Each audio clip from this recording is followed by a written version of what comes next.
আজকের এই ভিডিওতে আমি আপনাদেরকে কয়েকটা সেটিংস দেখিয়ে দেবো এবং ফেসবুক পেজ বিষয়ে কয়েকটা টিপস দেবো, যে টিপস গুলো এবং এই সেটিংস গুলো যদি আপনার অন করা না থাকে তাহলে আপনার ফেসবুক পেজের কোনো কন্টেন্ট, কোনো ভিডিও, কোনো ছবি কখনোই ভাইরাল হবে না।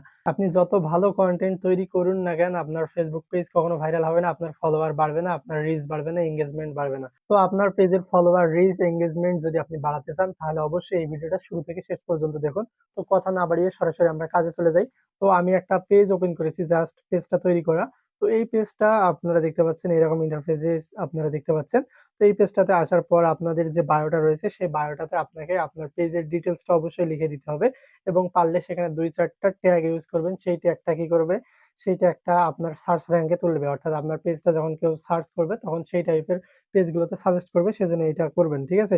তারপর আপনারা কি করবেন? সি ড্যাশবোর্ডে সরাসরি চলে আসবেন। সি ড্যাশবোর্ডে চলে আসার পর আপনাদেরকে এখানে স্ক্রল করে নিচের দিকে আসতে হবে এবং এখানে আপনার পেজ রিকমেন্ডেশন যে অপশন রয়েছে এখানে আসতে হবে। এসে দেখতে হবে যে আপনার এইটা গ্রিন আছে কিনা। তারপর আপনি কি করবেন? পেজ স্ট্যাটাসে চলে আসবেন।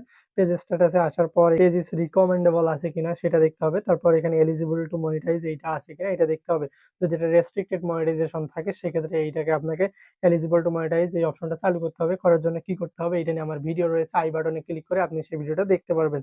তো এইটা জাস্ট সবকিছু ঠিকঠাক আপনাকে করে নিতে হবে। তো এইটা যদি আপনার সকল কিছু ঠিকঠাক থেকে থাকে তাহলে আপনাকে কি করতে হবে? তারপরে যে কাজটা করতে হবে সেটা দেখাই। তারপর এখানে এসে আপনি যদি দেখেন পেজ সেটআপ নামে আপনার কোনো অপশন রয়েছে, তাহলে সেইটাতে আপনাকে ক্লিক করতে হবে। করার পর এখানে যতগুলো অপশন আপনি পেয়ে যাবেন, সকল অপশনের কাজ আপনাকে করতে হবে। যখন আপনি কোনো অপশনের কাজ করবেন তখন কিন্তু সেখানে টিক মার্ক চলে আসবে। দেখতে পাচ্ছেন এগুলো আমি কমপ্লিট করেছি, টিক মার্ক চলে আসছে। তো উপরে করি নাই দেখে এখানে কিন্তু টিক মার্ক আসেনি।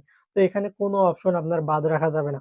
পেজ সেটআপ এর অপশনে এসে যে সেটিংস গুলো রয়েছে, যেগুলো টিক মার্ক করতে হবে, যে কাজগুলো করতে বলতেছে সকল কাজ করবেন, তাহলে আপনার পেজটা কিন্তু ভাইরাল হওয়ার চান্স বেশি থাকবে এবং ফেসবুক কিন্তু আপনার পেজটাকে রিকমেন্ড করবে অন্যান্য কনটেন্ট ক্রিয়েটরদের পেজে বা অন্যান্য ভিডিওর সাথে আপনার ভিডিওটাতে কিন্তু সাজেস্টে পাঠাবে।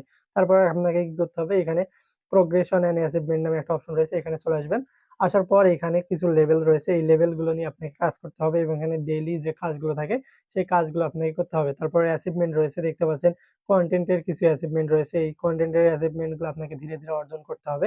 তারপর লেভেল যে রয়েছে, লেভেল অর্জন করতে হবে। এডুকেশনের এগুলো আপনাকে কমপ্লিট করতে হবে। যত তাড়াতাড়ি আপনি কমপ্লিট করবেন তত আপনার পেজটার কিন্তু রিচ এনগেজমেন্ট বাড়তে থাকবে। তত কিন্তু ফেসবুক টিমের নজরে পড়বে এবং আপনার কিন্তু রিচ এনগেজমেন্ট বাড়তে থাকবে। ঠিক আছে? তাছাড়াও আপনাকে মেইনলি যে কাজটা করতে হবে সেটা হচ্ছে আপনার যে পেজটা রয়েছে সেই পেজটাতে আপনাকে রেগুলারলি মানসম্মত ভিডিও আপলোড করতে হবে।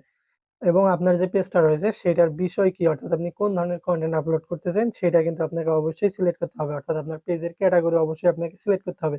পেজের ক্যাটেগরি সিলেক্ট না করে কিন্তু আপনি কখনোই ভিডিও আপলোড করে সফলতা পাবেন না। তো মোটামুটি এই ধরনের যে সেটিংস গুলো দেখালাম এইগুলো যদি আপনি মেনে চলতে পারেন এবং রেগুলারলি কনটেন্ট আপলোড করতে পারেন তাহলে অবশ্যই আপনার ফেসবুক পেজের রিচ বাড়বে, এনগেজমেন্ট বাড়বে, আপনার ভিডিওতে পর্যাপ্ত পরিমাণে ভিউজ আসবে, আপনার ফলোয়ার বাড়তে বাধ্য। তো বন্ধুরা, আজকের ভিডিও এ পর্যন্তই। ভিডিও যদি ভালো লাগে অবশ্যই চ্যানেলটিকে সাবস্ক্রাইব করে দিন এবং পাশে থাকা বেল আইকনটি বাজিয়ে দিন।